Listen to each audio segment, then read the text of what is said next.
At this moment, 109 treasured human beings are being held hostage by Hamas in Gaza. They are Christians, Jews, Muslims, Hindus, and Buddhists. They are from 23 different countries. The youngest hostage is a 1-year-old red-headed baby boy, and the oldest is an 86-year-old mustachioed grandpa. Among the hostages are 8 American citizens. One of those Americans is our only son. His name is Hirsch. He's 23 years old. And like Vice President Kamala Harris, Hirsch was born in Oakland, California. Hirsch is a happy-go-lucky, laid-back, good-humored, respectful, and curious person. He is a civilian.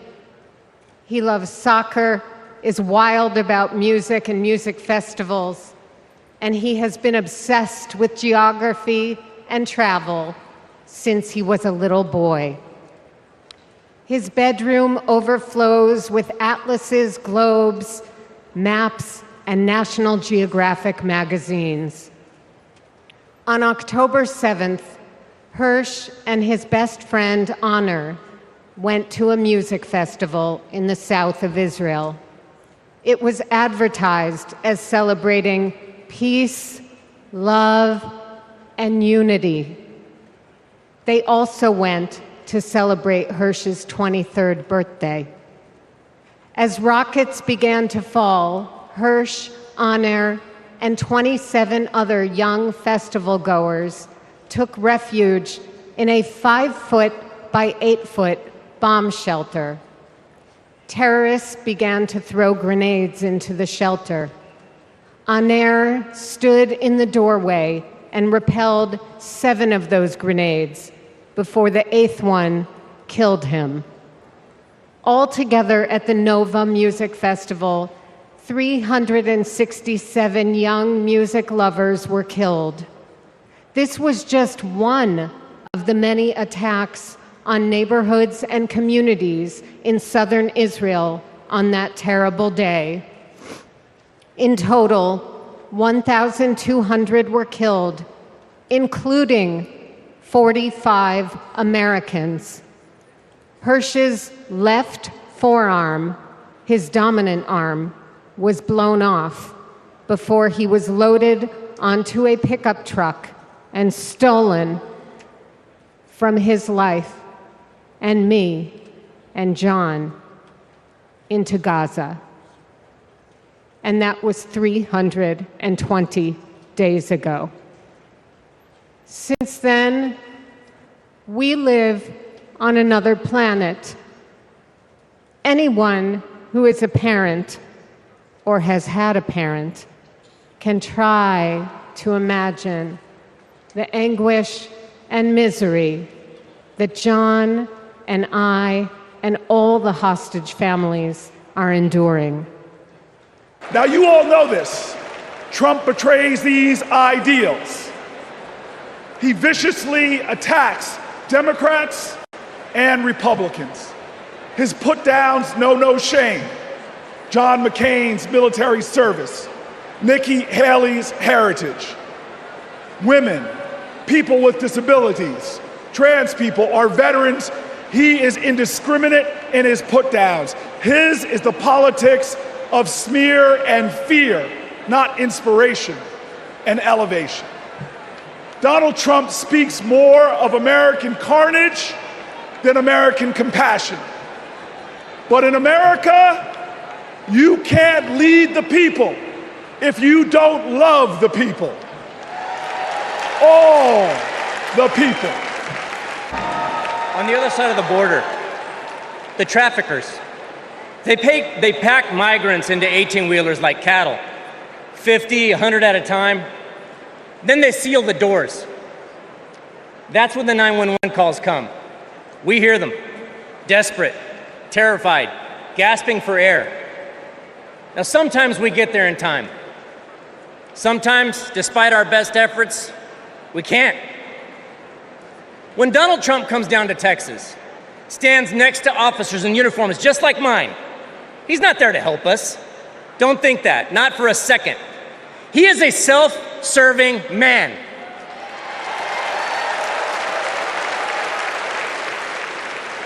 I mean, look, just like when he killed the border bill, he just made our jobs harder.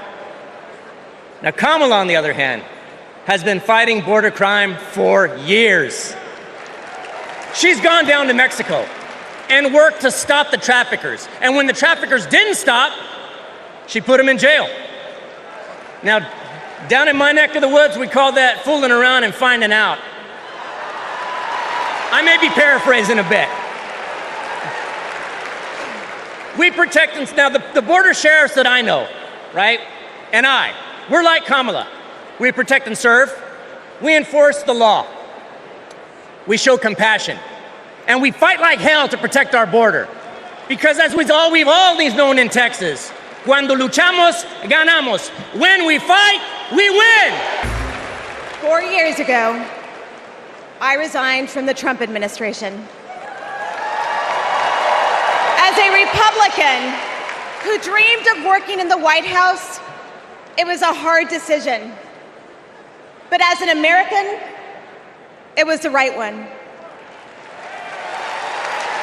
I saw how Donald Trump undermined our intelligence community, our military leaders, and ultimately our democratic process. Now, he's doing it again, lying and laying the groundwork to undermine this election. It's his MO to sow doubt and division. That's what Trump wants, because it's the only way he wins. And that's what our foreign adversaries want, because it's the only way they win. So let's get the hard part out of the way. I am a Republican. But tonight, I stand here as an American.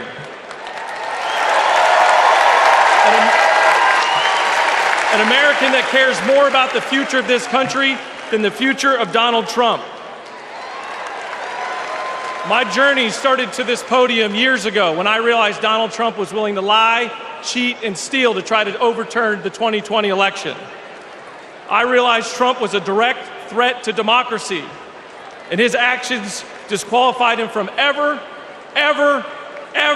stepping foot into the Oval Office again.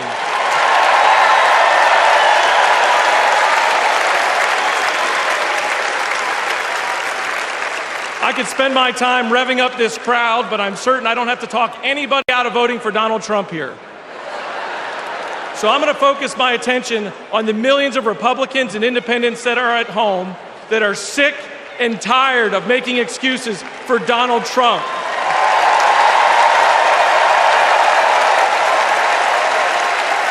If Republicans are being intellectually honest with ourselves, our party is not civil or conservative.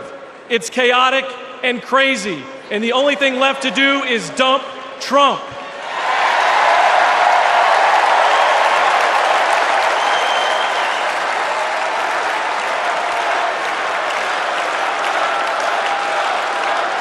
These days, our party acts more like a cult worshiping a felonious thug. Look, you don't have to agree with every policy position of Kamala Harris. I don't. But you do have to recognize her prosecutor mindset that understands right from wrong, good from evil. She's a steady hand and will bring leadership to the White House that Donald Trump could never do. Let me be clear to my Republican friends at home watching. If you vote for Kamala Harris in 2024, you're not a Democrat, you're a patriot. But this year I've prayed very hard for peace to come to our world's nations, but also to each one of our hearts. Even though our hearts have been beaten and broken, Beyond prayer, I know the importance of action, and now is the time to understand where we are and what it will take to win. Win the broken hearts, win the disenchanted, win the angry spirits. Now is the time.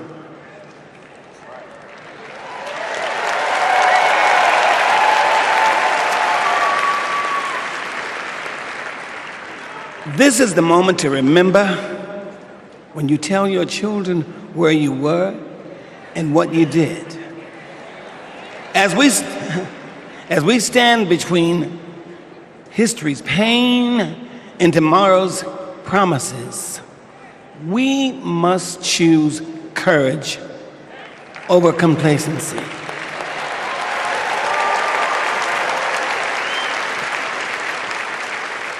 It is time to get up and go vote. What's up, DNC?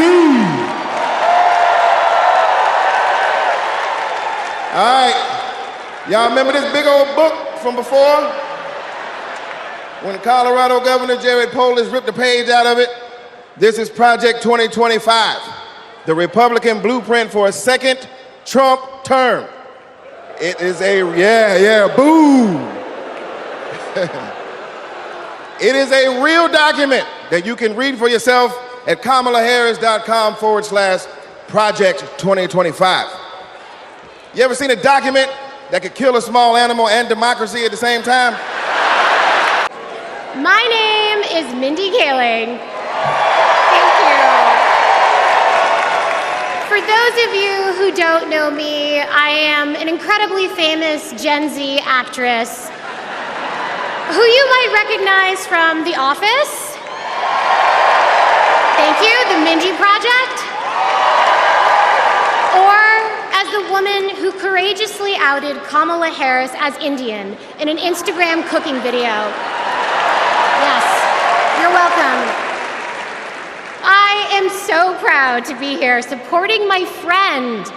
But the real reason I am here is that deep down, I truly believe that as a woman of color and as a single mother of 3, it is incredibly important that I be appointed ambassador to Italy. That's how this works, right? That's like why I'm here. I've never been, I'm dying to go. And guys, I just really need a break.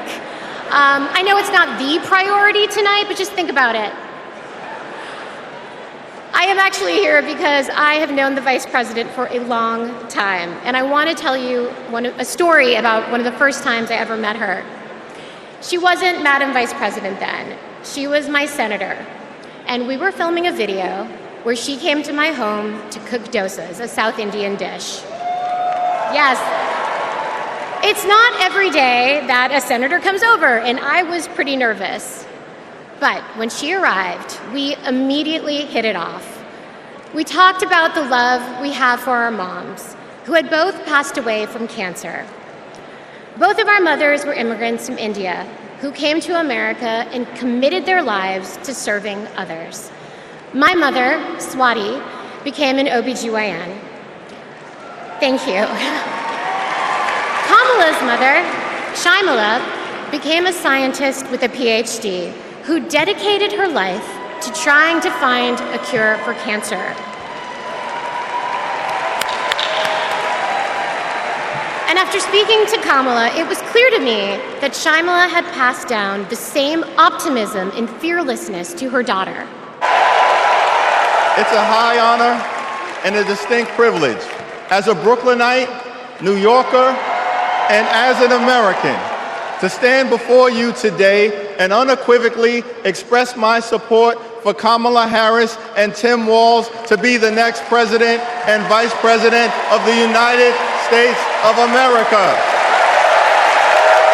Over the last few years, House Democrats have been hard at work, and we could not have asked for a better leader to partner with than President Joseph Robinette Biden, who will go down as one of the most consequential presidents of all time.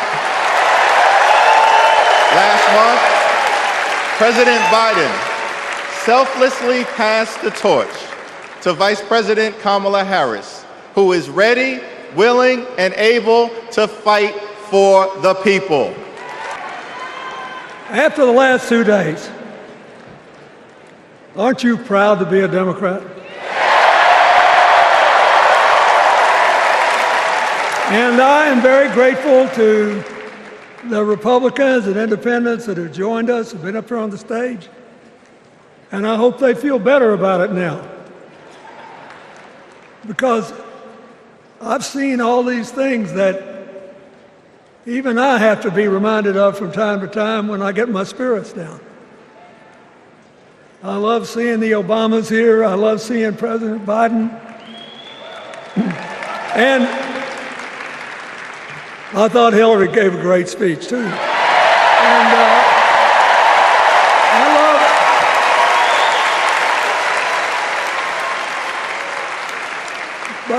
I love seeing all these young leaders. A bunch of them are coming up after me. They look better, they sound better, and they'll be exciting. I do want to say one word about President Biden. Remember, he had an improbable turn that made him president. And we were in the middle of a pandemic and an economic crash. He healed our sick and put the rest of us back to work. And he strengthened our alliances for peace and security. He stood up for Ukraine. He's trying desperately to get a ceasefire in the Middle East.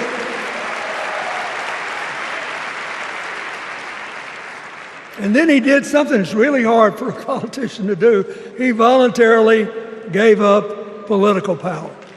And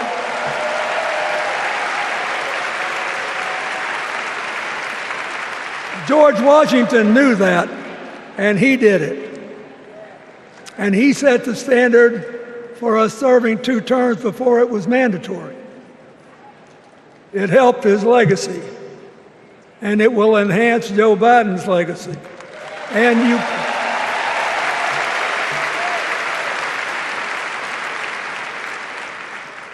it's a stark contrast to what goes on in the other party. So I want to thank him for his courage, compassion, his class, his service, his sacrifice. And every 4 years, it's a little different because the people come at the candidates, and they say, as they're saying now, here are our problems, solve them. Here are our opportunities, seize them. Here are our fears, ease them.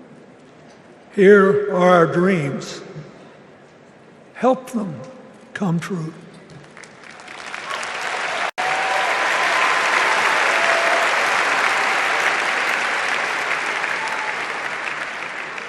A president can answer that call by saying, I'll do my part, but you have to help me. We have to work together. Or you can dodge what needs to be done by dividing, distracting, and diverting us. So in 2024, we got a pretty clear choice, it seems to me. Kamala Harris for the people,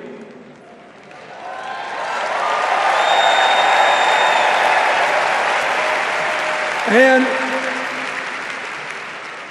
the other guy who's proved even more than the first go-around that he's about me, myself, and I. On January 20th, 2021, with the inauguration of Joe Biden and Kamala Harris, we established one of the most successful presidencies of modern times. And we quickly proved that Democrats deliver.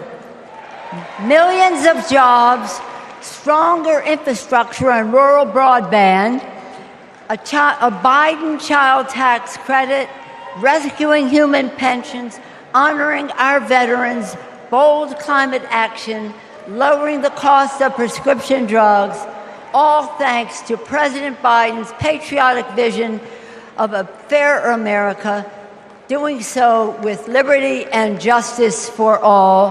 Thank you, Joe.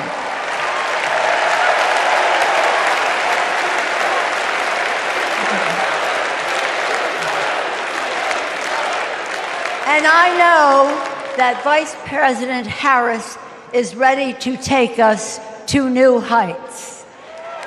2.5 centuries ago in Philadelphia, a band of patriots declared their independence from a king and set ourselves on a path of self-determination.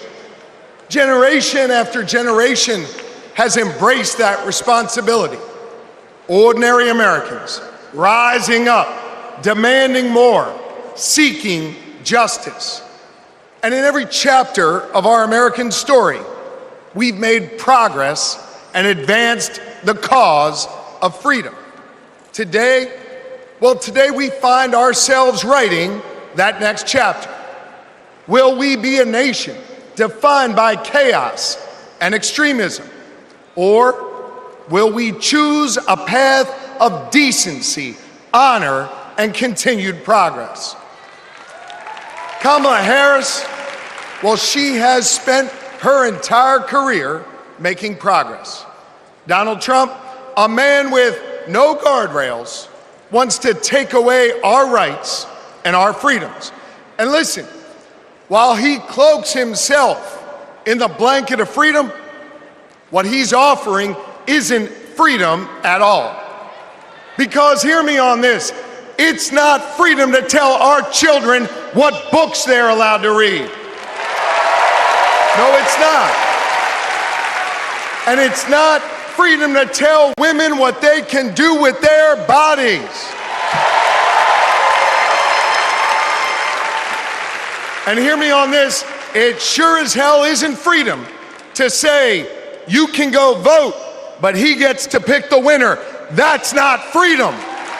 Who says you can't go home again?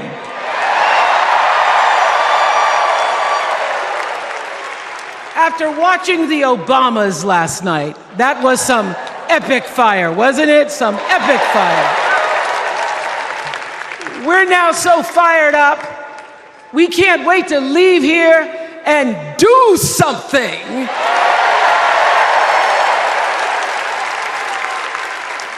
And what we're going to do is elect Kamala Harris as the next president of the United States.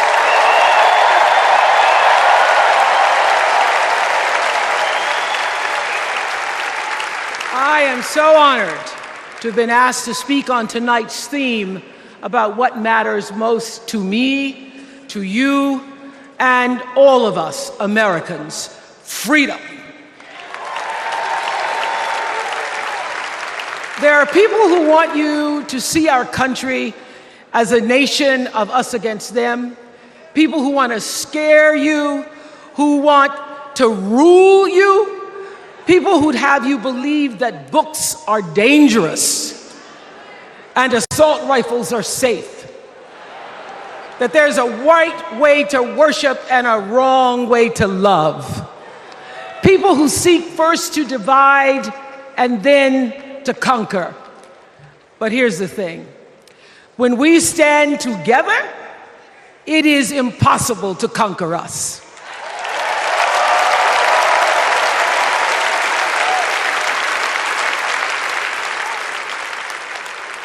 In the words of an extraordinary American, the late Congressman John Lewis,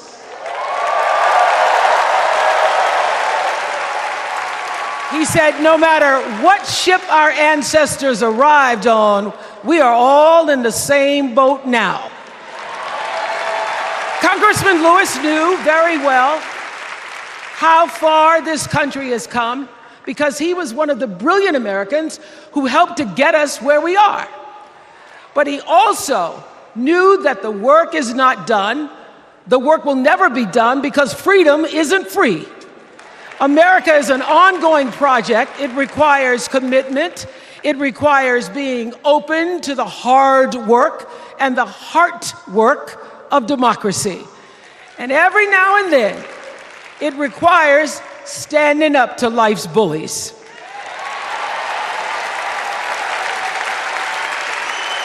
I know this. I've lived in Mississippi, in Tennessee, in Wisconsin, Maryland, Indiana, Florida, Hawaii, Colorado, California, and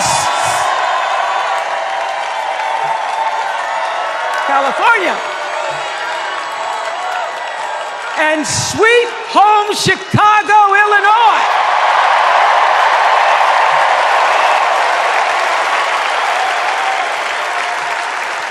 I have actually traveled this country from the redwood forests, love those redwoods, to the Gulf Stream waters. I've seen racism and sexism and income inequality and division. I've not only seen it, at times I've been on the receiving end of it.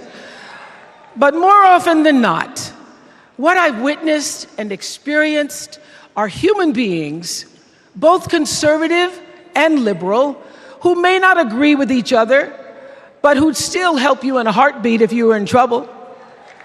These are the people who make me proud to say that I am an American.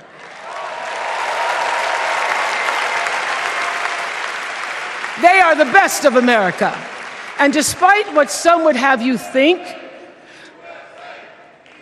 we are not so different from our neighbors. When a house is on fire, we don't ask about the homeowner's race or religion. We don't wonder who their partner is or how they voted. No, we just try to do the best we can to save them. And if the place happens to belong to a childless cat lady,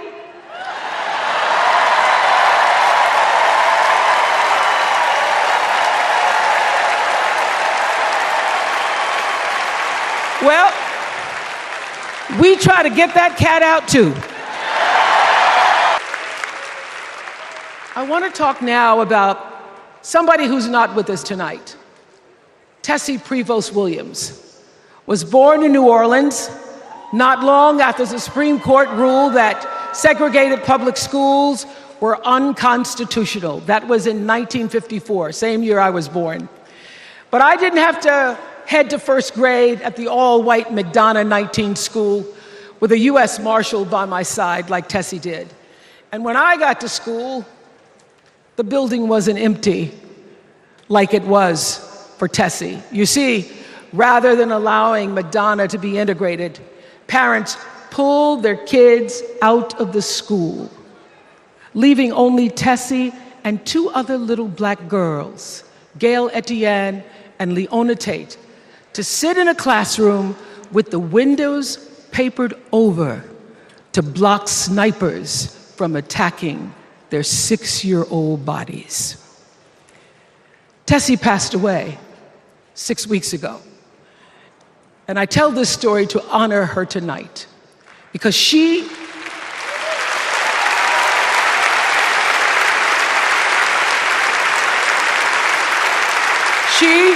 like Ruby Bridges and her friends, Leona and Gail, the New Orleans Four, they were called. They broke barriers, and they paid dearly for it. But it was the grace and guts and courage of women like Tessie Prevost Williams that paved the way for another young girl who 9 years later became part of the second class to integrate the public schools in Berkeley, California. And it seems to me that at school and at home, somebody did a beautiful job of showing this young girl how to challenge the people at the top and empower the people at the bottom. They showed her how to look at the world and see not just what is, but what can be. They instilled in her a passion for justice and freedom and the glorious fighting spirit necessary to pursue that passion. And soon, and very soon,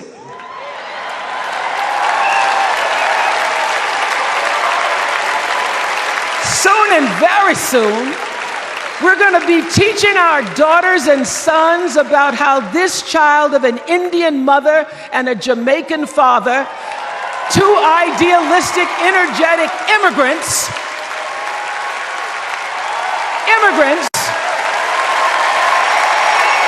how this child grew up to become the 47th president of the United States. Tell you this election isn't about us and them. It's about you and me and what we want our futures to look like. There are choices to be made when we cast our ballot.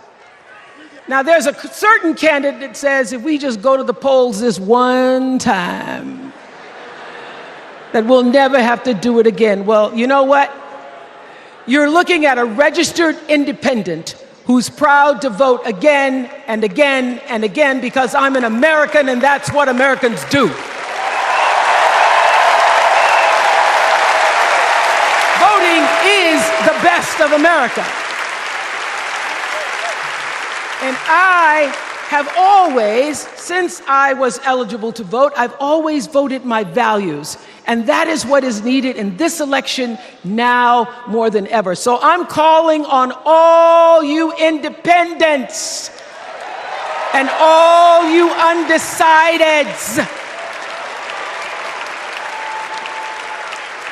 You know this is true. You know I'm telling you the truth, that values and character matter most of all. In leadership and in life. And more than anything, you know this is true, that decency and respect are on the ballot in 2024. Let us choose. Let us choose truth, let us choose honor, and let us choose joy.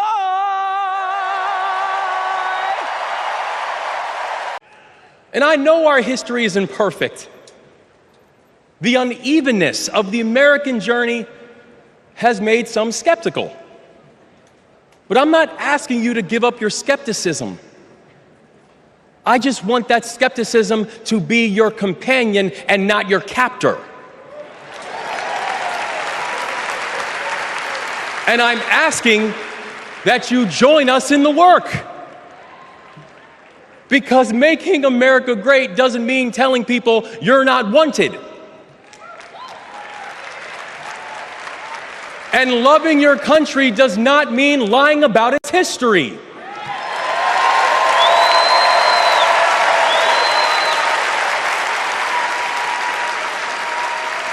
Making America great means saying the ambitions of this country would be incomplete without your help. It's the legacy of those 6 workers who fixed potholes on a bridge while we slept, who were born in a different country, but who knew that America was big enough for them too.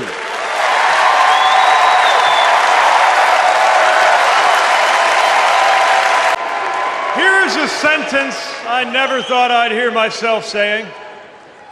I'm Pete Buttigieg, and you might recognize me from Fox News.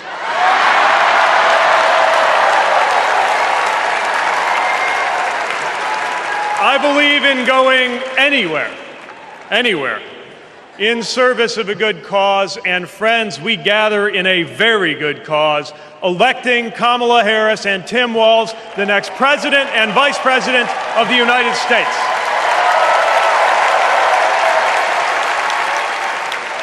The choice could not be clearer. Donald Trump rants about law and order.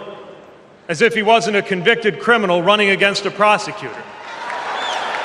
As if we were going to forget that crime was higher on his watch.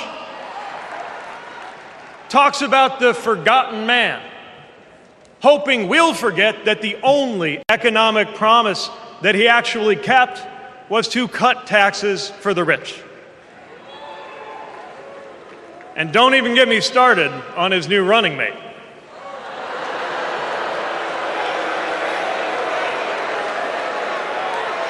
At least Mike Pence was polite. J.D. Vance is one of those guys who thinks if you don't live the life that he has in mind for you, then you don't count. Someone who said that if you don't have kids, you have, quote, no physical commitment to the future of this country.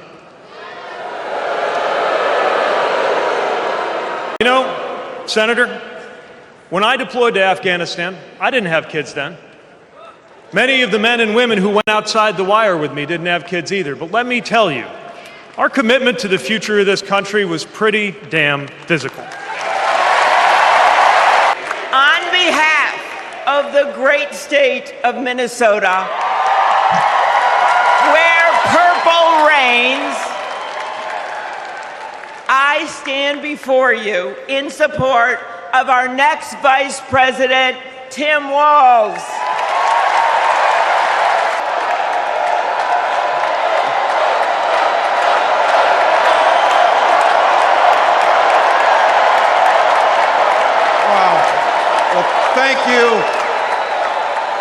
Thank you, first of all, to Vice President Harris.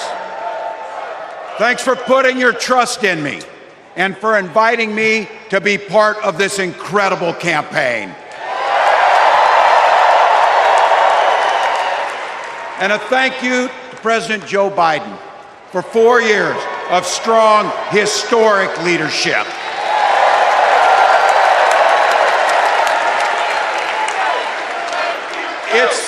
It's the honor of my life to accept your nomination for Vice President of the United States.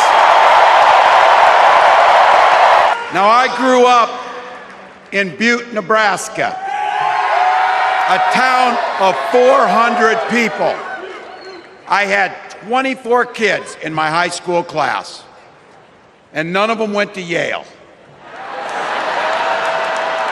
But I'll tell you what, growing up in a small town like that, you learn how to take care of each other.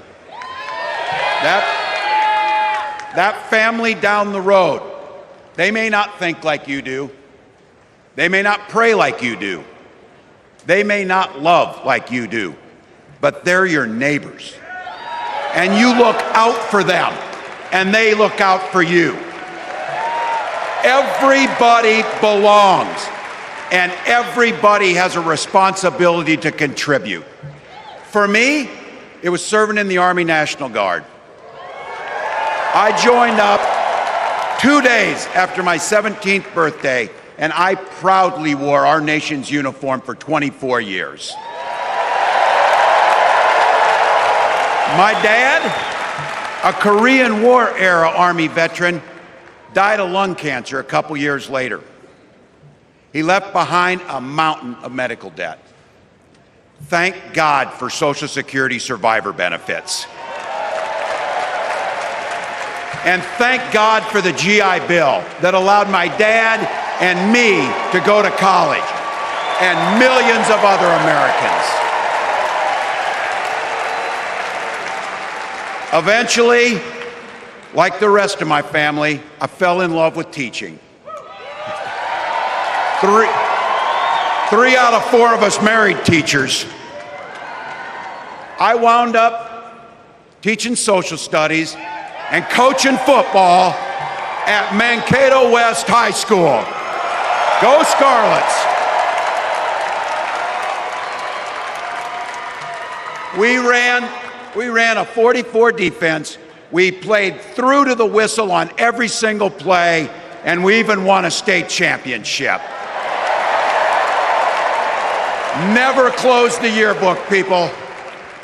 But it was those players and my students who inspired me to run for Congress. They saw in me what I had hoped to instill in them, a commitment to the common good, an understanding that we're all in this together, and the belief that a single person can make a real difference for their neighbors. So there I was, a 40-something high school teacher with little kids, zero political experience, and no money, running in a deep red district. But you know what? Never underestimate a public school teacher. Never. Take Donald Trump and J.D. Vance. Their Project 2025 will make things much, much harder for people who are just trying to live their lives. They spent a lot of time pretending they know nothing about this. But look, I coached high school football long enough to know, and trust me on this, when somebody takes the time to draw up a playbook, they're going to use it.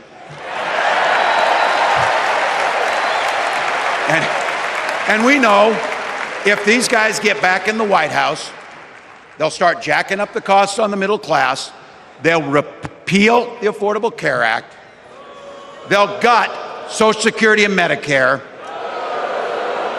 and they will ban abortion across this country with or without Congress. Here's the thing, it's an agenda nobody asked for. It's an agenda that serves nobody except the richest and the most extreme amongst us. And it's an agenda that does nothing for our neighbors in need. Is it weird? Absolutely. Absolutely. But it's also wrong. And it's dangerous. It's not just me saying so. It's Trump's own people. They were with him for 4 years. They're warning us that the next 4 years will be much, much worse.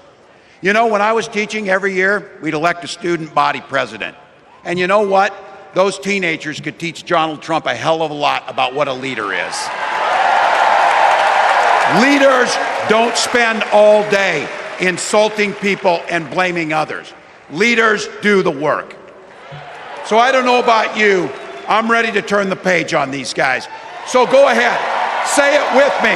We're not going back.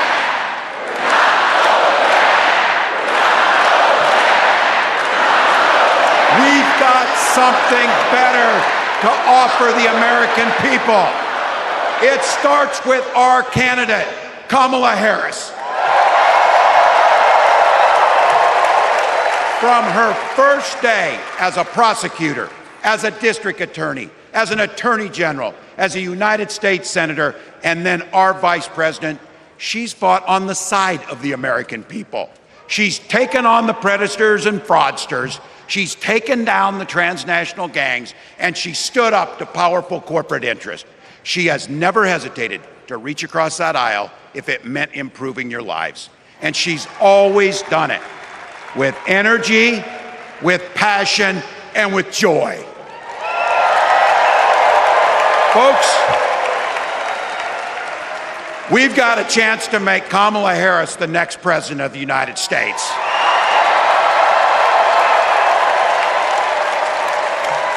But I think we owe it to the American people to tell them exactly what she'd do as president before we ask them for their votes.